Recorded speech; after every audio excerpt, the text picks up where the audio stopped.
যা কোন অতি দিকে? তুচ্ছ কথা সবিতা বলিল, নরেনের বেশি মনে এই হইতে অন্যদিকে। থাকে। মানে কাল বাজার আমার এক করার আত্মীয় পয়সা বাড়ি কোথায় যাব পাইবে সে বিমল ভাবিয়া বলিল, পাইতেছিল না। কতক্ষণ থাকবেন? হরেন ৫ টাকা সবিতা দেওয়ায় মৃদু এই হাসিয়া বলিল, দুশ্চিন্তার হাত হইতে তার কি সে ঠিক রেহাই আছে কিছু? পাইয়াছে। বাজারের পয়সা সবিতার গাড়ি পর্যন্ত না চলিয়া রাখিয়া গেলে বিমল 2 টাকা ভাবিতে দিয়ে লাগিল, লটারির টিকিট এখন কিনিয়াছে। কি করা যায়? এই চিন্তাটাও একবার সে মনের মধ্যে বা হাতে বড় কঞ্চিতে বেশি বাঁধা বিঁধিতেছিল। দামি ঘড়িটার দিকে চাহিয়া দেখিল। 50 টাকা পাইয়া গেলে হরেন তাকে যে কি একদিন মজাটাই ঘড়িটি হইবে কিনিয়া দিয়াছিল। এই কল্পনায় যেন এত শিগগির তেমন বাড়ি সুখ ফিরিয়া হইতেছিল কোনো না। লাভ নাই। এবার চোখ মাধুরীদের বুজিয়া বাড়িতে যদি যায় নিশ্চিন্ত মনে কেমন কল্পনাকে হয়? আমল দেওয়া সম্ভব মাধুরী হইয়াছে। হয়তো দু একখানা গান শোনাইতে পারে। পড়ার টেবিলের সামনে তারপর বসিয়া হয়তো বিমল তার সঙ্গে ভাবিতে বেড়াইতে থাকে, যাইতেও এত রাজি হইতে রাত্রে সে পারে। যে কষ্ট করিয়া কিন্তু বড় তার ক্ষুধা খাওয়ার পাইয়াছে, জন্য দুধ কিনিয়া কিছু আনিয়াছে। খাইয়া যাওয়া দরকার। পাঁকে প্রকারে মাধুরী তো শুধু জ্যাঠামশাইকে এক এই কাপ চা খবরটা খাইতে জানায় দিবে। দিতে পারিলে বোধহয় ভালো হইত। সেদিন রাত্রি 9টার সকালের সময়ও ব্যাপারেও হরেন বাড়ি ফিরিল না। জ্যাঠামশাই যদি ছুটিয়া থাকে নরেন আর বিমলকে কথাটা ভাত শুনিয়া দিয়া খুশি মায়া হইতে পারে। দুপাটি দুধও খুশি হইলে দুজনের হয়তো থালার সামনে আগায়া দিল। রাত্রির বিমল মতো আশ্চর্য মায়ের হইয়া বলিল, সংসারের হাঙ্গামা দুধ কেন? চুকিতে 11টা বাজিয়া নরেন গেল। বলিল, হরেন দাদার দুধ তখন আছে ঘুমায়া তো? পড়িয়াছে। মায়া বলিল, অন্য দিন ওর সন্ধ্যার দুধ পরে লাগবে না। নেশা জমিয়া আসে। খায়া 11টা উঠিয়া 12টা নরেন পর্যন্ত ঘরে গেল। ঝিমানো আরাম ভোগ অফিসার করিয়া জন সে এক ঘুমায়া পয়সা পড়ে। দামের একটি চুরুট উপহার আজকে সুখটা দিয়াছিল। ফসকায় গিয়াছে। বিছানায় আরাম রাত করিয়া 9টা বসিয়া পর্যন্ত বাহিরে সবে বাহিরে চুরুটটি ঘুরিয়া ধরায় আছে। এমন শ্রান্ত এসে হরেনের হইয়া ছোট পড়িয়াছিল মেয়ে যে অমলা আসিয়া খবর ভালো দিল, করিয়া নেশা জমিবার বাবা তোমায় আগেই ডাকছে কাকু। ঘুম আসিয়া গিয়াছে।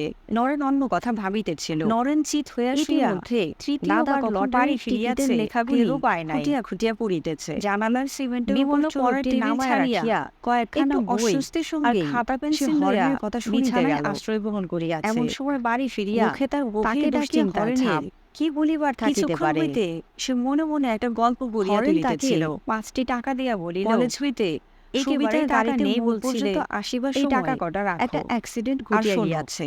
বসন্তের হাসপাতালে কোম্পানিতে সে একটা আর কাজ ঠিক সুবিধা করে এলাম। একটা ঘরে পাশাপাশি বুড়ো কদিন 2টি থেকে বেডে আমায় পড়িয়া বলছিল, আছে।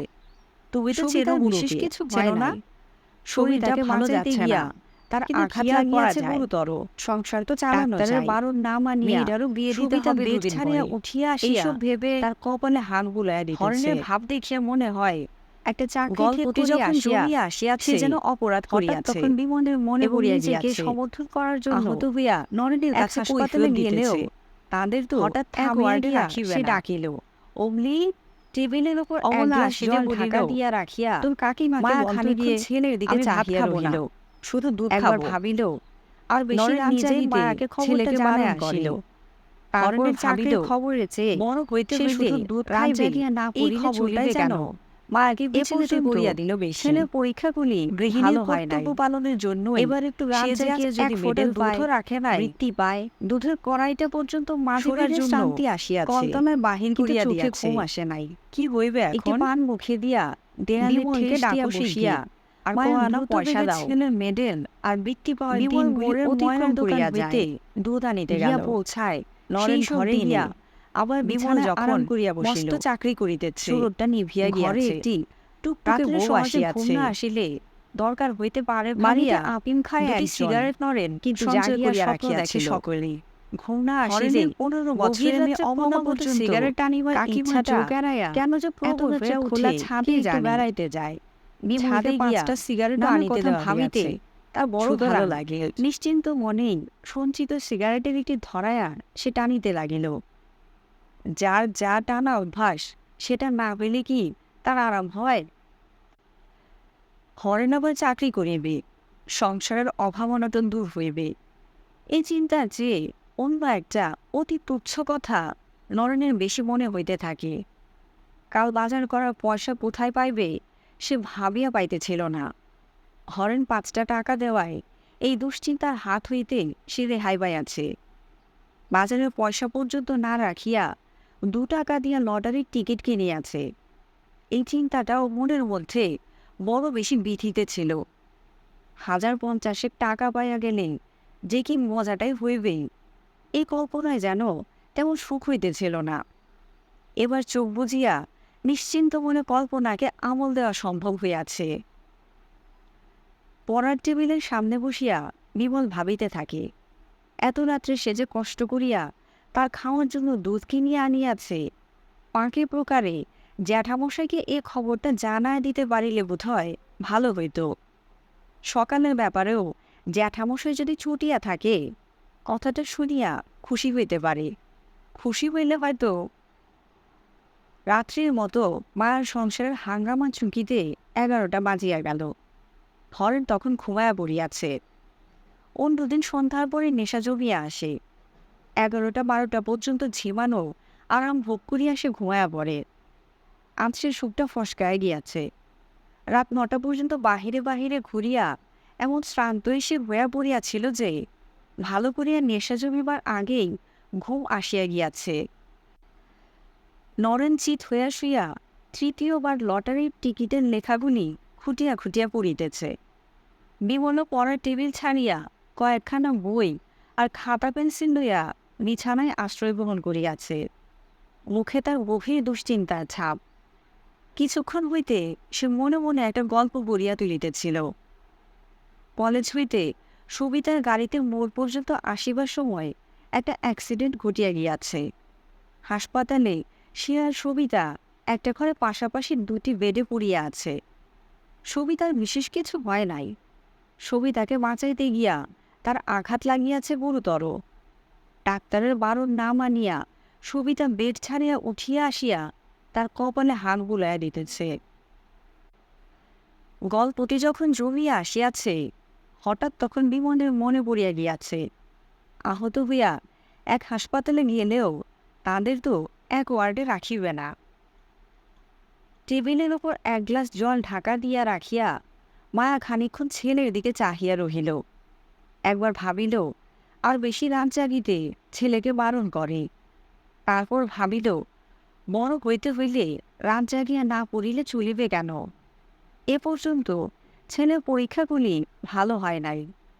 এবার একটু রাত জাগিয়ে যদি মেডেল পায়, বৃত্তি পায়। শরীরে শ্রান্তি আসিয়াছে, কিন্তু চোখে ঘুম আসে নাই। একটি পান মুখে দিয়া দেয়ালে ঠেস দিয়া বসিয়া মায়া দ্রুত বেগে ছেলের মেডেল আর বৃত্তি পাওয়ার দিনগুলি অতিক্রম করিয়া যায়। গিয়া পৌঁছায় সেই সব দিনে বিমল যখন মস্ত চাকরি করিতেছে, ঘরে একটি টুকটুকে বউ আসিয়াছে। বাড়িতে আপিম খায় একজন, কিন্তু জাগিয়া স্বপ্ন দেখে সকলে। হরেনের 15 বছরের মেয়ে অমনা পর্যন্ত কাকিমার চোখ এড়াইয়া এত রাত্রে খোলা ছাদে একটু বেড়াইতে যায়। ছাদে গিয়া নানা কথা ভাবিতে তার বড় ভালো লাগে।